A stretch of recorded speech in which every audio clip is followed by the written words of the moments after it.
And Thomas ಬನ್ನಿ, ಇವತ್ತು airport drop ಇದೆ, ನೋಡ್ಕೊಂಬರೋಣ ಬೆಂಗಳೂರು ಏರ್ಪೋರ್ಟ್ ಯಾವ ಥರ ಇದೆ ಅಂತ. ಆ ಜಿಂಗ ಲಕ ಲಕ ಲಕ ಎಲ್ಲ ಏನು ಮಾಡ್ತಿದ್ದೀರಾ? ಬರ್ರ ಬರ್ರ ಬರ್ರ ಬರ್ರ ಬರ್ರ ಬರ್ರ. ಹೆಬ್ಬಾಳ ಪೂರ್ತಿ ಜಾಮ್ ಆಗಿತ್ತು. ನಾನೋಗೋ ಕಡೆ ಎಲ್ಲ ಆಪೋಸಿಟ್ಟು ಸಿಟಿಗೆ ಬರೋ ಕಡೆ. ಇದು ಆಕ್ಚುಲಿ ಚೆನ್ನಾಗಿರೋದು. ಹೆಬ್ಬಾಳದಿಂದ ಏರ್ಪೋರ್ಟು 28 ಕಿಲೋಮೀಟ್ರ್ ಇದೆ. ಅಬ್ಬಮ್ಮ ಅಂದರೆ ಒಂದು 31 ನಿಮಿಷಕ್ಕೆ ಹೋಗ್ಬೋದು. ಬನ್ನಿ ನೋಡೋಣ ಎಷ್ಟು ಬೇಗ ಹೋಗ್ತೀವಿ ಅಂತ. ನಾವು ಹೆಬ್ಬಾಳ ಬಿಟ್ಟರೆ ಫಸ್ಟ್ ಸಿಗೋದು ಸಹಕಾರ ನಗರ, ಅದಾದಮೇಲೆ ಮಾಲ್ ಆಫ್ ಏಷ್ಯಾ ಇದೆ ನೋಡಿ ಲೆಫ್ಟಲ್ಲಿರೋದು, ಅದು ಬಿಟ್ಟರೆ ಯಲಹಂಕ ಆದಮೇಲೆ ಏರ್ಫೋರ್ಸ್ ಸಿಗುತ್ತೆ, ಅದಾದಮೇಲೆ ಚಿಕ್ಕಜಾಲ, ಅದಾದಮೇಲೆ ಸಾತ್ನೂರು, ಆಮೇಲೆ ಏರ್ಪೋರ್ಟು. ಈ ರೋಡಲ್ಲಿ ಮಿನಿಮಮ್ ಸ್ಪೀಡೇ 80 ಇರುತ್ತೆ.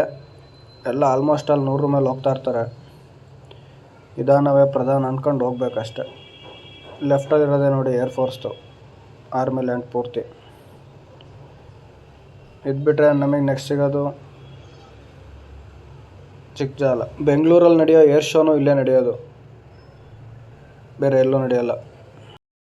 ಸಿಲ್ಕ್ ಬೋರ್ಡಿಂದ ಮೆಟ್ರೋ ಕನ್ಸ್ಟ್ರಕ್ಷನ್ ಸ್ಟಾರ್ಟ್ ಆಗಿದೆ. ರೈಟ್ ಸೈಡಲ್ಲಿ ನೋಡ್ತಾ ಇದ್ದೀರಾ, ಇನ್ನೊಂದು 2 ವರ್ಷ ಕಂಪ್ಲೀಟ್ ಆಗುತ್ತೆ.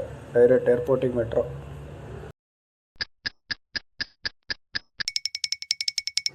ಈ ಸಿಗ್ನಲ್ ರೈಟ್ಗೆ ಹೋದರೆ ಚಿಕ್ಕಜಾಲ ಹೋಗುತ್ತೆ, ಹಿಂಗೆ ಹೋದರೆ ಬ್ಯಾಕ್ ರೋಡು ಅಂದರೆ ಏರ್ಪೋರ್ಟ್ ಬ್ಯಾಕ್ ಸೈಡ್ಗೂ ಕರೆಕ್ಟ್ ಆಗುತ್ತೆ. ನಾನ್ ಟೋಲ್ ಮೇಲೆ ಹೋಗ್ಬೋದು ಹಂಗಾಸೋದ್ರೆ. ಇನ್ನು ಸ್ಟ್ರೈಟ್ ಹೋದರೆ 115 ರೂಪಾಯಿ ಟೋಲ್ ಸಿಗುತ್ತೆ. ಇದು ಟೋಲ್ ರೋಡು, ನೀಟಾಗಿರುತ್ತೆ ರೋಡು, ಬಟ್ 115 ರೂಪಾಯಿ ಟೋಲ್ ಕಟ್ ಆಗುತ್ತೆ. ಇಲ್ಲಿಂದ ಏರ್ಪೋರ್ಟು 8 ಕಿಲೋಮೀಟ್ರ್ ಇರುತ್ತೆ. ಇಲ್ಲಿಂದ ಏನೊಂದು 8 ನಿಮಿಷಕ್ಕೆ ಹೋಗ್ಬೋದು. ಎಲ್ಲ ಗಾಡಿಗಳ ಸ್ಪೀಡು ಕಮ್ಮಿ ಅಂದರೂ 100 ಇರುತ್ತೆ. ಬಟ್ ಇಲ್ಲಿ ಸ್ಪೀಡ್ ಲಿಮಿಟು 80 ಇರುತ್ತೆ. 80 ಮೇಲೆ ಹೋದರೆ 2000 ರೂಪಾಯಿ ಫೈನ್ ಇರುತ್ತೆ. ಆಲ್ಮೋಸ್ಟ್ ಅಲ್ಲಿ ಎಲ್ಲ ಗಾಡಿಗಳಿಗೂ ಬಿದ್ದಿರುತ್ತೆ ಅನಿಸುತ್ತೆ, ಚೆಕ್ ಮಾಡ್ಕೊಳ್ಳಿ ನೋಡಿ. ಎಲ್ಲ ಗಾಡಿಗಳು ಆಲ್ಮೋಸ್ಟ್ ಅಲ್ಲೂ 80 ಮೇಲೆ ಇರುತ್ತೆ. ಇಲ್ಲೇ ಇದೆ ನೋಡಿ ಸ್ಪೀಡ್ ಚೆಕ್ಕಿಂಗು. ಅದು ಬಿಟ್ಟರೆ ನೆಕ್ಸ್ಟು ಇಲ್ಲೊಂದಿರುತ್ತೆ, ಇಲ್ಲ ಮುಂದೆ ಒಂದಿರುತ್ತೆ, ಕೆಂಪೇಗೌಡ ಸ್ಟ್ಯಾಚು. ಇಲ್ಲೊಂದು ಬಿಟ್ಟರೆ ನೆಕ್ಸ್ಟು ಇಲ್ಲೊಂದು ಸಿಗುತ್ತೆ ಸ್ಪೀಡ್ ಕಂಟ್ರೋಲರು. ನೋಡಿ ಯಾವ ಥರ ಇದೆ, ಯಾವ ಫಾರಿನ್ಗೂ ಏನು ಕಮ್ಮಿ ಇಲ್ಲ. ನಮ್ಮ Bengaluru airport full official VIP airport ಆಗಿದೆ. ಈಗ ನಾವು ಹೋಗ್ತಾ ಇರೋದು ಟರ್ಮಿನಲ್ 1ಗೆ. ಟರ್ಮಿನಲ್ 2 ಇಲ್ಲಿಂದ 1.5 ಕಿಲೋಮೀಟ್ರ್ ಇದೆ.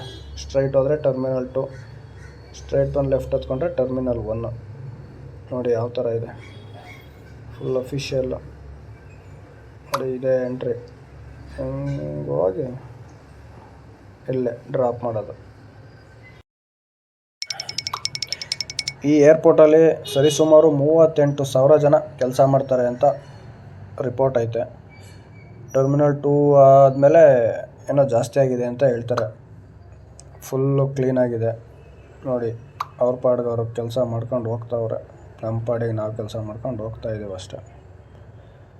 ಸಿಕ್ಕಾಪಟ್ಟೆ ರಿಚ್ ಏರ್ಪೋರ್ಟ್ ಇದು, ಫುಲ್ ಕಾಸ್ಟ್ಲಿ. ಒಳಗಡೆ ನೀಟಾಗಿ ಕ್ಲೀನ್ ಮಾಡಿಬಿಡು.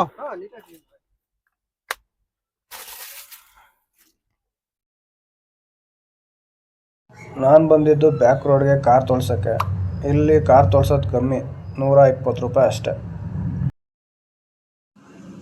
ಬನ್ನಿ ಗಾಡಿ ತೊಳೆಯೋ ಅಷ್ಟರಲ್ಲಿ ಟಿಫನ್ ಮಾಡ್ಕೊಂಬಂದ್ಬಿಡೋಣ. ಫುಲ್ ಎಲ್ಲ ಕಡೆ ಜನ ಜನ ಜನ, ಜನಗಳಿಗಿಂತ ಹೆಚ್ಚಾಗಿ ಕಾರ್ಗಳೇ ಇರ್ತವೆ.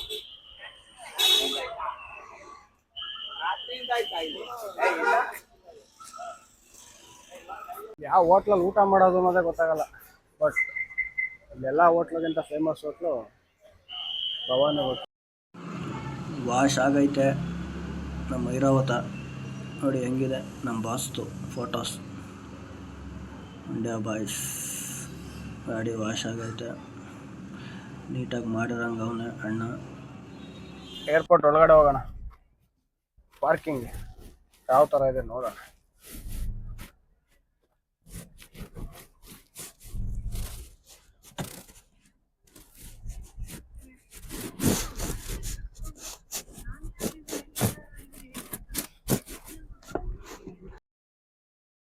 ಇದೇ ನೋಡಿ ಓಲಾ ಊಬರ್ ಪಾರ್ಕಿಂಗ್ ಎಂಟ್ರಿ. ಆ ಕಡೆಯಿಂದ ಎಕ್ಸಿಟ್ ಆಗ್ತದೆ, ಈ ಕಡೆಯಿಂದ ಎಂಟ್ರಿ ಆಗ್ತವೆ. ಇಲ್ಲಿಂದಲೇ ಸ್ಟಾರ್ಟು ಗಾಡಿ ಪಾರ್ಕ್ ಆಗೋಕ್ಕೆ. ನೋಡಿ ಸುಮಾರು ಗಾಡಿ, ಒಂದು 2-3 ಸಾವಿರ ಗಾಡಿ ನಿಂತಿರ್ತಾವೆ ಡೈಲಿ. ನೋಡಿ ಇಲ್ಲಿ ಇಂದಿರಾ ಕ್ಯಾಂಟೀನ್ ಇದೆ, ಓಪನ್ ಆಗಿದೆ, ಚೆನ್ನಾಗಿರುತ್ತೆ ಊಟ. ಇಲ್ಲಿ ಲೆಫ್ಟ್ ಹತ್ಕೊಂಡ್ರೆ ಓಲಾ ಊಬರ್ ಪಾರ್ಕಿಂಗು, ಸ್ಟ್ರೈಟ್ ಹೋದರೆ KSDC ಮೆರು ಪಾರ್ಕಿಂಗು. ಸುಮಾರು ಗಾಡಿಗಳಿದೆ. ಇವತ್ತೇ ಕಮ್ಮಿ ಇದೆ ಗಾಡಿ, ಬಟ್ ಡೈಲಿ 2,000-3,000 ನಿಲ್ಸೋಕ್ಕೆ ಜಾಗ ಇರಲ್ಲ, ಅಷ್ಟೊಂದು ಗಾಡಿಗಳು ನಿಂತಿರ್ತವೆ. ಅಲ್ಲಿ ಇಲ್ಲಿ ಸಂಧಿ ಸಿಕ್ಕಲ್ಲಿ ನಿಲ್ಲಿಸ್ಕೊಂಡು ಹೋಗ್ತೀವಿ ನಾವು. ನೋಡಿ ಎಷ್ಟೊಂದು ಗಾಡಿಗಳಿದೆ. ಆ್ಯಂಡ್ ಥಾಮಸ್ ಎಲ್ಲ ಕಡೆ ನೋಡಿ, ಎಲ್ಲಿ ನೋಡಿದ್ರು ಬರೀ ಗಾಡಿಗಳೇ ಇದೆ.